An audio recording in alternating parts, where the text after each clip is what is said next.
Frock అయితే ఎక్సలెంట్‌గా వచ్చింది. చాలా ఈజీగా కుట్టేశాను. ఇంట్లో మిగిలిన క్లాత్ ఉంటే దాంతో అయితే కుట్టాను. ఎంతుందో మెజర్‌మెంట్ కూడా చూడలేదు. పాప సైజ్ అయితే తీసుకొని దానికి సరిపోతుందో లేదో చూసుకొని అయితే కుట్టేశాను.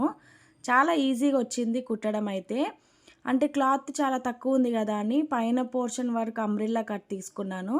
తర్వాత కింద బార్డర్ కట్ చేసుకొని ఆ మెజర్‌మెంట్ చూసుకొని కరెక్ట్‌గా లెంత్ బార్డర్ అనేది కింద వేసుకున్నాను. మీరు వీడియో ఎండ్ వరకు చూసారంటే నేను ఎలా కుట్టాను, ఎలా ఐడియా వచ్చిందనేసి అయితే మీకు తెలుస్తుంది. కంప్లీట్‌గా వీడియో చూడండి. అలానే ఛానల్‌ని అయితే సబ్స్క్రైబ్ చేసుకొని ఒక లైక్ ఇచ్చేయండి. నాకు చాలా హెల్ప్ అవుతుంది నెక్స్ట్ వీడియోస్ చేయడానికి.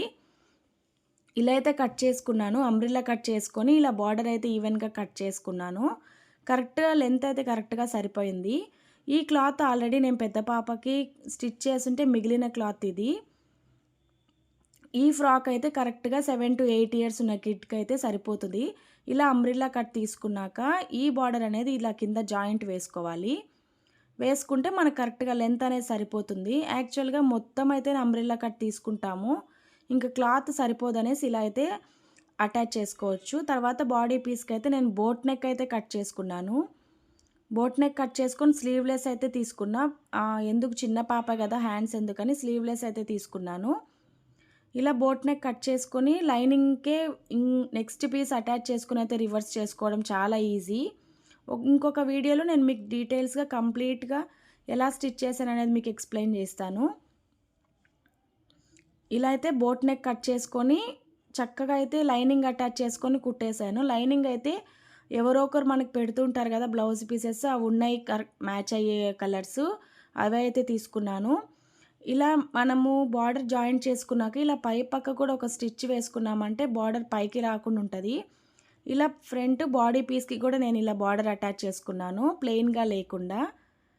బార్డర్ అటాచ్ చేసుకున్న కొంచెం లుక్ అనేది చేంజ్ అయ్యింది. పైన కొంచెం ఇక్కత్ స్టైల్ వచ్చింది కదా ఆపోజిట్ ఇదైతే పళ్ళు డిజైన్. పళ్ళు డిజైన్ అనేది పైకి వేసుకున్నాను. అలానే క్రాస్ పీసెస్ తీసుకొని హ్యాండ్స్ దగ్గర ప్లేస్లో జాయిన్ చేసుకుంటున్నాను. కొంచెము లావుగా పైపింగ్లా కనపడడానికి హ్యాండ్స్ దగ్గర హ్యాండ్స్ లేదు కాబట్టి ఇవైతే వేసుకొని చక్కగా ఇలా పీసులు రాకుండా అయితే మొత్తము స్టిచ్ వేసుకుంటున్నాను. అంటే అంబ్రెల్లా కట్టు పైన బాడీ పీస్ అటాచ్ చేసుకున్నాక లాస్ట్లో ఇలా స్టిచ్చెస్ వేసుకుంటున్నాను. ఫోల్డ్ చేసి వేసుకుంటే మనకి పీసులు రాకుండా ఉంటుంది. లేదా ఓవర్లాక్ చేసుకుంటే సరిపోతుంది. ఇలా తీసుకొని ఒకసారి ఫ్రాక్ రివర్స్ చేసి చూపిస్తాను చూడండి ఎంత చక్కగా వచ్చిందో. కంప్లీట్‌గా మెజర్మెంట్స్ అయితే ఈజీగా తీసుకున్నాను. బ్యాక్ సైడ్ అయితే ఓపెన్ పెట్టాను హుక్స్ వేయడానికి. ఇలా అయితే ఫ్రాక్ అయితే చాలా బాగా రెడీ అయిపోయింది. మీరు మామూలుగా ఫ్రిల్స్ పెట్టి కుట్టడం కన్నా అంబ్రెల్లా కట్ కుడితే చాలా ఈజీగా అవుతుంది. చూసారు కదా ఎంత బాగా వచ్చిందో ఫ్రాక్ అనేది. Thanks for watching. Please do subscribe.